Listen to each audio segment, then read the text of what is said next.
Good morning class. 9th class है तो हम आपको साखी पढ़ा रहे थे जिसमें हमने 4 तक पढ़ा दिया है। आज 5 से शुरू करते हैं। जब मैं था तब गुरु नहीं, अब गुरु है हम नाही। प्रेम गली अति साकिरी, तमे दो ना समाही। तो प्रस्तुत साखी में कबीर दास ने यह बताया है कि जब व्यक्ति अहंकार में डूबा होता है तब वह गुरु या परमात्मा से दूर रहता है। कबीर दास जी कहते हैं कि जब मेरे अंदर मैं की भावना अर्थात अहंकार था तब ईश्वर की प्राप्ति नहीं हो सकी। अब मुझे परमात्मा की प्राप्ति हो गई है क्योंकि मेरे अंदर से अहंकार समाप्त हो गया है। जब गुरु द्वारा दिए गए ज्ञान रूपी दीपक के प्रकाश में मैंने देखा तो मेरे भीतर व्याप्त अज्ञान का अंधकार समाप्त हो गया है और सब कुछ साफ साफ दिखाई देने लगा है। भाव यह है कि ईश्वर की प्राप्ति तभी हो सकती है जब व्यक्ति अपने भीतर व्याप्त सभी अहंकार और अज्ञान को नष्ट कर देता है, तभी ईश्वर की प्राप्ति होती है। मानस भजन हरि नाव की, दूजा दुख अपार।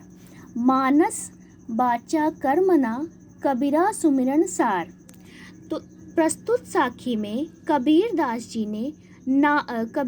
जी ने नाम संस्मरण को ही भक्ति का सार बताया है। कबीर दास जी कहते हैं, मन से, वाणी से और कर्म से भगवान के नाम का संस्मरण ही भक्ति और भजन का सार है। इसके अतिरिक्त संसार की सारी वस्तुएं एवं बातें अपार या केवल दुख हैं। व्यक्ति को अन्य अंडांबर त्याग कर मन, वाणी और कर्म से भगवान के नाम का संस्मरण करना चाहिए।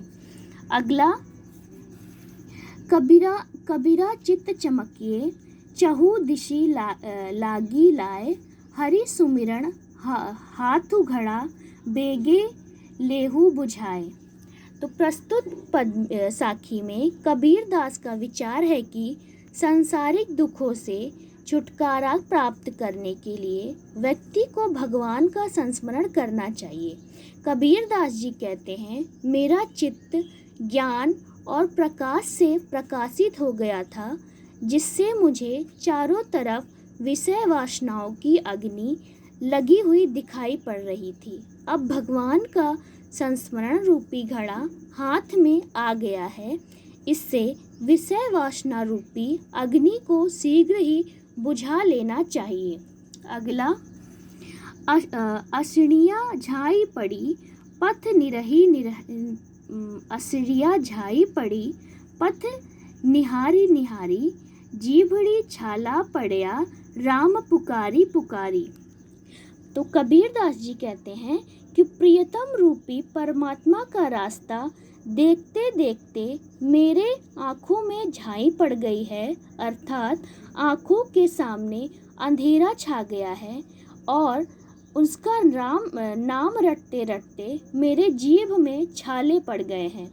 तो भाव यह है कि मैं परमात्मा के दर्शन करने के लिए निरंतर आँखें खोले रहता हूँ तथा निरंतर उसका नाम पुकारता रहता हूँ, फिर भी उन्होंने मेरे ऊपर कृपा नहीं की, मुझे अभी तक दर्शन नहीं दिए। अब तो मुझ विराहिणी पर कृपा करके प्रभु मुझे अपने दर्शन दीजिए। अगला, झूठे सुख को सुख कहे, मानत है मन मोद। जगत चबैना काल का, कछु मुख में कुछ गोद। तो प्रस्तुत साखी में कबीर दास ने सांसारिक सुख को मिथ्या बताते हुए संसार की असारता का प्रतिपादन किया है। कबीर दास जी कहते हैं, सांसारिक प्राणी इस संसार को झूठ सुख को सुख कहता है। मतलब कबीरदास जी कह रहे हैं कि यहाँ संसार का जो प्राणी है वह झूठे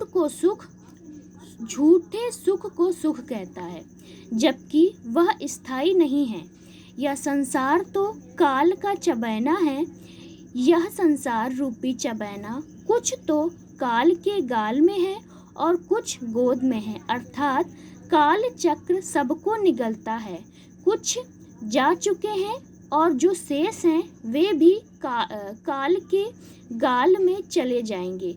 मतलब ये जो संसार के प्राणी हैं ये सब झूठ को ही सच मान रहे हैं, क्योंकि जो इस संसार में आया है वो आज नहीं तो कल चला ही जाएगा।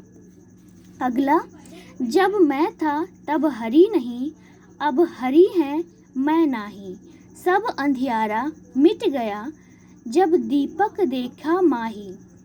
तो प्रस्तुत साखी में कबीरदास जी कहते हैं कि ईश्वर की प्राप्ति में अहंकार सबसे बड़ा बाधा होती है। तो अगर हमें ईश्वर की प्राप्ति चाहिए तो सबसे बड़ी बाधा होती है जो हमारे अंदर अहंकार होता है। कबीरदास जी कह रहे हैं कि जब मेरे अंदर मैं अर्थात अहंकार था तब तक परमात्मा मुझसे दूर थे। अब जब भगवान ने मेरे अंतर स्थल में प्रवेश किया है तो जिस प्रकार दीपक से अंधकार समाप्त हो जाता है, उसी प्रकार ज्ञान रूपी दीपक से हृदय का अज्ञान रूपी अंधकार मिट जाता है। मतलब जब ईश्वर थे, जब मेरे अंदर अहंकार की भावना थी तो मुझे ईश्वर नहीं मिले। आज मेरे अंदर अहंकार नहीं है तो मुझे ईश्वर भी मिल गए हैं। तो बच्चों, आज के लिए बस इतना ही। Thank you.